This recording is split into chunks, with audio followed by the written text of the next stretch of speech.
ಭೀಕರ ರಸ್ತೆ ಅಪಘಾತದಲ್ಲಿ ಯುವಕನೊಬ್ಬ ಸಾವಿಗೀಡಾಗಿದ್ದಾನೆ ಎನ್ನುವಂತಹ ಮಾಹಿತಿ ಲಭ್ಯವಾಗಿದೆ. 25 ವರ್ಷದ ಮಲ್ವಿನ್ ಜೋಸ್ವಾ ಮೃತಪಟ್ಟಂತಹ ಯುವಕ ಬಾಣಸ್ವಾಡಿಯ ಸಿಎಂಆರ್ ರೋಡ್ನಲ್ಲಿ ನಡೆದಿರುವಂತಹ ಘಟನೆ ರಾತ್ರಿ 2:30 ಸುಮಾರಿಗೆ ನಡೆದಿದೆ ಅನ್ನುವಂತಹ ಮಾಹಿತಿ ಇದೆ. ಕಾರಿನ ನಿಯಂತ್ರಣ ತಪ್ಪಿ ಮರಕ್ಕೆ ಡಿಕ್ಕಿ ಹೊಡೆದ ಪರಿಣಾಮ ಆಗಿರುವಂತಹ ದುರ್ಘಟನೆ ಅಂತ ಕೂಡ ಹೇಳಲಾಗ್ತಾ ಇದೆ. ಕಾರಿನ ನಿಯಂತ್ರಣ ತಪ್ಪಿ ಮೊದಲು ಮರಕ್ಕೆ ಆ ಕಾರು ಡಿಕ್ಕಿ ಹೊಡೆಯುತ್ತೆ. ಬಳಿಕ ಮರದ ಕೆಳಗೆ ನಿಂತಿದ್ದ ಕಾರು ಹಾಗೂ ಕಾಂಪೌಂಡ್ಗೆ ಡಿಕ್ಕಿ ಹೊಡೆದು ಸ್ಥಳದಲ್ಲೇ ಆ ಯುವಕ ಸಾವಿಗೀಡಾಗಿದ್ದಾನೆ ಎನ್ನುವಂತಹ ಮಾಹಿತಿ ಇದೆ.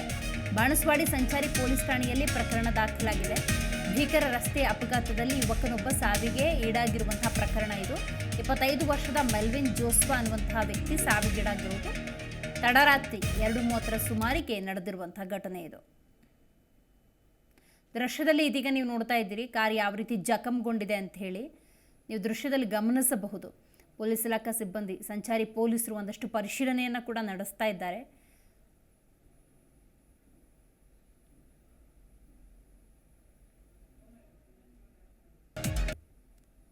ನೋಡಿ, ದೃಶ್ಯದಲ್ಲಿ ನೀವು ಗಮನಿಸ್ತಾ ಇದ್ದೀರಿ ಸಂಚಾರಿ ಪೊಲೀಸರು ಈಗಾಗಲೇ ವಾಹನವನ್ನು ವಶಕ್ಕೆ ಪಡ್ಕೊಂಡು ಒಂದಷ್ಟು ಇನ್ವೆಸ್ಟಿಗೇಟ್ ಮಾಡ್ತಾ ಇದ್ದಾರೆ.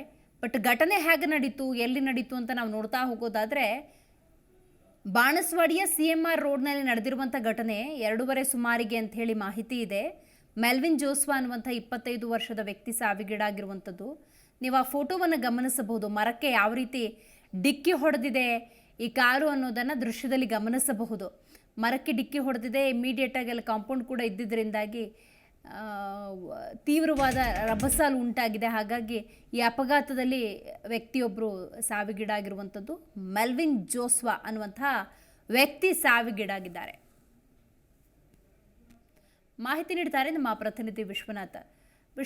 ಈ ಒಂದು ಅಪಘಾತ ಯಾವಾಗ ಹೇಗೆ ಸಂಭವಿಸಿದ್ದು? ಕಾರ್ನಲ್ಲಿ ಒಬ್ಬರಷ್ಟೇ ಸಂಚಾರ ಮಾಡ್ತಾ ಇದ್ದ, ಬೇರೆ ಯಾರೂ ಇರಲಿಲ್ವಾ?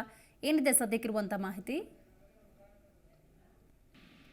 ದಿವ್ಯಾ, ಸದ್ಯಕ್ಕೆ ಮೆಲ್ವಿನ್ ಜೋಸ್ವಾ ಎಂಬ 25 ವರ್ಷದ ಯುವಕ ಮೃತಪಟ್ಟಿರುವಂತದ್ದು ಬಾಣಸ್ವಾಡಿ ಸಮೀಪದ ಸಿಎಂಆರ್ ರೋಡ್ ನಲ್ಲಿ ಒಂದು ಘಟನೆ ನಡೆದಿದೆ. ಅಂತಂದ್ರೆ ತಡರಾತ್ರಿ 2:30 ಸುಮಾರಿಗೆ ಈ ಒಂದು ಘಟನೆ ನಡೆದಿರುವಂತದ್ದು. ಕಾರಿನ ನಿಯಂತ್ರಣ ತಪ್ಪಿ ಮೊದಲು ಮರಕ್ಕೆ ಡಿಕ್ಕಿ ಹೊಡೆದಿದ್ದ ಈ ಕಾಲ್ ಚಾಲಕ.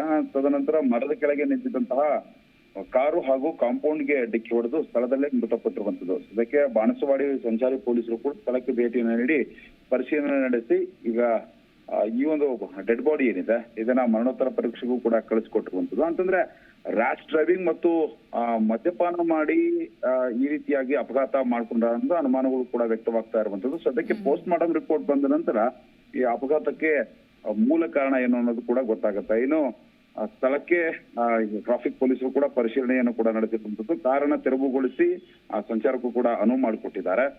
ವೀಕೆಂಡ್ ಬಂತು ಅಂದ್ರೆ ಸಾಕು, ಅನೇಕ ಬಾರಿ ಅಪಘಾತಗಳನ್ನ ಮಾಡಿಕೊಂಡು ಪ್ರಾಣಕ್ಕೆ ತುತ್ತು ತೆರೆದುಕೊಳ್ಳುವಂತಹ ಕೆಲಸಗಳು ಆಗ್ತಾನೆ ಇರುತ್ತೆ. ಅಂತದ್ರಲ್ಲೂ ಕೂಡ ಶನಿವಾರ ಭಾನುವಾರ ಬಂತು ಅಂತಂದ್ರೆ ಬೆಂಗಳೂರಿನಲ್ಲಿ ರ್ಯಾಶ್ ಡ್ರೈವಿಂಗ್ ಆಗಿರ್ಬೋದು, ಡ್ರಂಕ್ ಅಂಡ್ ಡ್ರೈವ್ ಪ್ರಕರಣಗಳು ಕೂಡ ಪತ್ತೆ ಆಗ್ತಾ ಇರುತ್ತೆ. ಏನಾದ್ರೂ ಡ್ರಿಂಕ್ಸ್ ಮಾಡಿ ಈತ ಆ ಕಾರು ಚಾಲನೆ ಮಾಡಿದ್ನ ಅನ್ನೋ ಅನುಮಾನ ಕೂಡ ಇರುವಂತದ್ದು. ಮತ್ತೊಂದು ಕಡೆ ಬ್ರೇಕ್ ಫೇಲ್ಯೂರ್ ಏನಾದ್ರು ಆಯ್ತಾ ಅನ್ನೋ ಅನುಮಾನಗಳು ಕೂಡ ಇದೆ.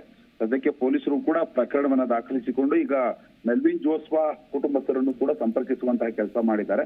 ಸದ್ಯಕ್ಕೆ ಅವರ ಕುಟುಂಬಸ್ಥರು ಕೂಡ ಈಗ ಆಸ್ಪತ್ರೆಗೆ ಬಂದು ಈ ಮೃತದೇಹವನ್ನ ಪಡೆದುಕೊಳ್ಳೋದಕ್ಕೂ ಕೂಡ ಮುಂದಾಗಿರುವಂತದ್ದು. ಸದ್ಯಕ್ಕೆ ಮರಣೋತ್ತರ ಪರೀಕ್ಷೆ ಬಂದ ನಂತರ ಕೆಲವೊಂದು ಅಂಶಗಳು ಬೆಳಕಿಗೆ ಬರಬೇಕಾಗಿದೆ.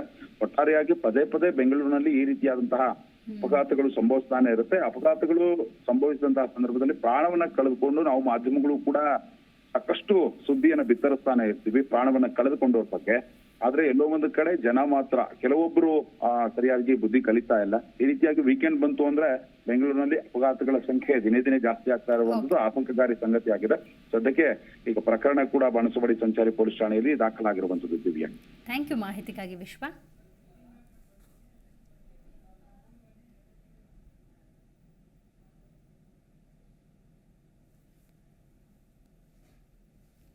ಪ್ರತಿಕ್ಷಣದ ಸುದ್ದಿಗಾಗಿ Zee Kannada news app download ಮಾಡಿ.